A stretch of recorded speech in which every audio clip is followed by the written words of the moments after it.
ये वीडियो देखा आपने? ये वीडियो है असम का। असम में बुलडोजर चल रहा है। बुलडोजर मदरसों पर चल रहा है और ये कोई नई बात नहीं है। मदरसों पर आज चल रहा है, गरीबों के घरों पर सालों से चलता आया है और चलता रहेगा।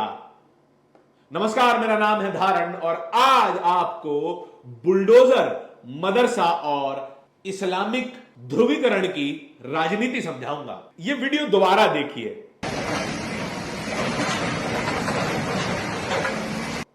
इस वीडियो में एक बुलडोजर है और एक मदरसा है जिसे गिराया जा रहा है। इस मदरसे को इसलिए गिराया जा रहा है कि इसके एक टीचर पर आतंकवाद से जुड़े होने का इल्जाम लगा है।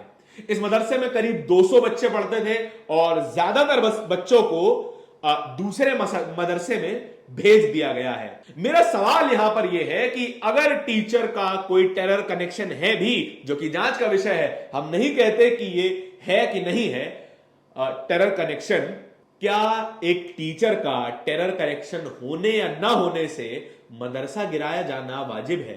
क्या उस मदरसे में कोई टेररिस्ट गतिविधि चल रही थी? ऐसी कोई खबरें नहीं आई हैं। क्या मदरसे से कोई टेररिस्ट निकला था या फिर इस मदरसे में कोई टेररिस्ट बनकर निकला? ऐसी कोई खबरें नहीं है। लेकिन फिर भी यह मदरसा गिरा दिया गया है। इस टीचर पर जो कंप्लेंट हुई वो भी एक मुस्लिम इमाम ने करी है, जो कि पड़ोस में ही रहता था। इमाम ने अपनी कंप्लेंट में यह बताया कि ये जो टीचर है उसके आतंकवादियों से संबंध है और ये बच्चों को आतंकवादी बनने की ट्रेनिंग दे रहा है इस मदरसे में। लेकिन यहां पर यह बात साफ नहीं होती है कि मदरसे की बिल्डिंग का, मदरसे की संस्थान का उस टेरर कनेक्शन वाले टीचर से तोड़ दिया जाने का क्या कारण बना है। कि क्या वो बिल्डिंग किसी को सिखा रही थी टेररिस्ट बनना? क्या वो मदरसा किसी को टेररिस्ट बनना सिखा रहा था? अगर वो टीचर का कोई टेरर कनेक्शन है भी तो वो जांच का विषय है और जांच बुलडोजर से नहीं की जाती है। बुलडोजर से घर गिराए जाते हैं, बुलडोजर से मदरसे गिराए जा रहे हैं। असम में यह पहली घटना नहीं है जहां पर मदरसे गिराए जा रहे हैं। यह वीडियो इस वक्त जो आप 2in में देख रहे हैं, वो वीडियो सोशल मीडिया पर वायरल है और तरह तरह के कमेंट्स आ रहे हैं, तरह तरह की टिप्पणियां आ रही हैं। आपको यह बात समझनी होगी कि अगर एक व्यक्ति पर, एक समाज के एक व्यक्ति पर किसी चीज का इल्जाम लगता है तो पूरा समाज उसके लिए जिम्मेदार नहीं है। यहां से एक सवाल भी उजागर होता है, एक सवाल उठता है कि जब पार्टियां बनाई बिगाड़ी जाती हैं तो जांच एजेंसियां क्या कर रही होती हैं?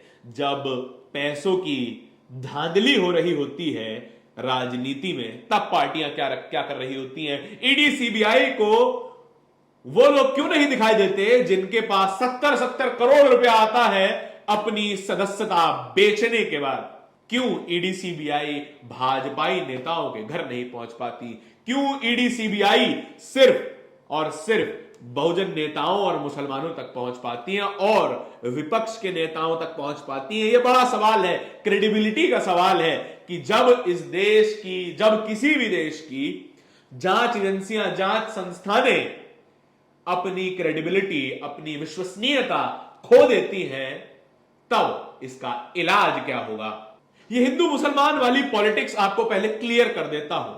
असल में हिंदू मुसलमान के टॉपिक तभी लाए जाते हैं जब आपको असली मुद्दों से भटकाना होता है, ताकि आप बेरोजगारी पर सवाल ना करें, ताकि आप महंगाई पर सवाल ना करें। इन्फ्लेशन दर 7% के ऊपर है, बेरोजगारी दर 8.3% के ऊपर है। आज ही सीएमआई का डेटा आया है।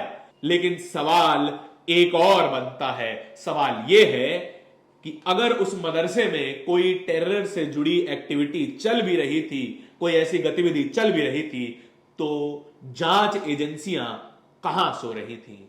जांच एजेंसियों को यह खबर क्यों नहीं लगी कि एक मास्टर है असम में जिसके तार आतंकवाद से जुड़े हैं और वो बच्चों को पढ़ा रहा है? असल में हमेशा मुसलमानों को कमजोर करने का बड़ा आसान तरीका है कि उन्हें आतंकवाद से जोड़ दिया जाए, उनके स्कूल तोड़ दिए जाए। धार्मिक शिक्षा देना कोई अपराध नहीं है। का संविधान हमें यह आजादी देता है कि हम अपने धर्म का प्रचार प्रसार करें और रिलीजियस पढ़ाई कर सके। हमारे देश में गुरुकुल भी चलते हैं जहां पर शास्त्रों की शिक्षा दी जाती है। हमारे देश में मिशनरी भी चलती हैं जहां पर क्रिश्चियन धर्म की शिक्षा दी जाती है। हमारे देश में मदरसे भी चलते हैं जहां पर इस्लामिक शिक्षा दी जाती है। AIMIM के चीफ असदुद्दीन ओवैसी ये कहते हैं कि मदरसों में जरूरी है कि साइंस और मैथ्स की भी पढ़ाई करवाई जाए, जो कि आगे जाकर बच्चों को एम्प्लॉयमेंट के भी अपॉर्चुनिटी दी जा सके। मदरसों से पढ़कर बच्चे केवल उलेमा मौलवी ही बन सकते हैं, लेकिन जब मॉडर्न एजुकेशन भी उसमें शामिल होगी तो वो आम नौकरियों में भी वे आ सकेंगे। मदरसों के सब मदरसा मॉडर्नाइजेशन प्रोग्राम भी चलाया जा रहा है, लेकिन इस देश की सरकार को और असम में बैठी भाजपा सरकार को मुसलमानों से खास दिक्कत है। खास दिक्कत यह है कि वो उनके पॉलिटिकल स्पेक्ट्रम में फिट नहीं बैठते हैं और उनका इस्तेमाल होता है सही सवालों को दबा दिए जाने के लिए। हमेशा आपको हिंदू कहकर आपसे वोट ले लिया जाएगा, लेकिन जब कोई हिंदू पर अत्याचार करेगा तब कोई आवाज नहीं उठाई जाएगी। तब आपको यह कह दिया जाएगा ये आम घटना है। नहीं, जब भी कोई हिंदू पर अत्याचार करता है तो उसमें जाति एंगल होता है, उसमें एक अपर कास्ट, कथित अपर कास्ट लोअर कास्ट पर, कथित लोअर कास्ट पर उत्पीड़न या कोई अत्याचार कर रहा होता है। लेकिन आपको हिंदुओं की बातें नहीं कही जाएंगी, बताई जाएंगी।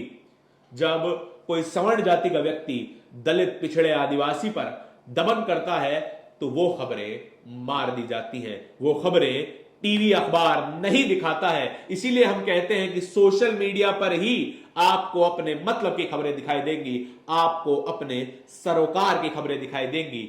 आपको इन सब से बचकर रहना होगा कि हम हिंदू मुसलमान में ना बांटे जाएं, हम इंसान माने जाएं। जब तक आप खुद को इंसान नहीं मानेंगे, जब तक आप खुद को इन सब से आजाद नहीं करेंगे कि राजनेता आपको आसानी से बांट सकें, तब तक आपके मुद्दों की बातें नहीं होंगी और वोट भी आपको अपने मुद्दों की बातों पर ही देना होगा।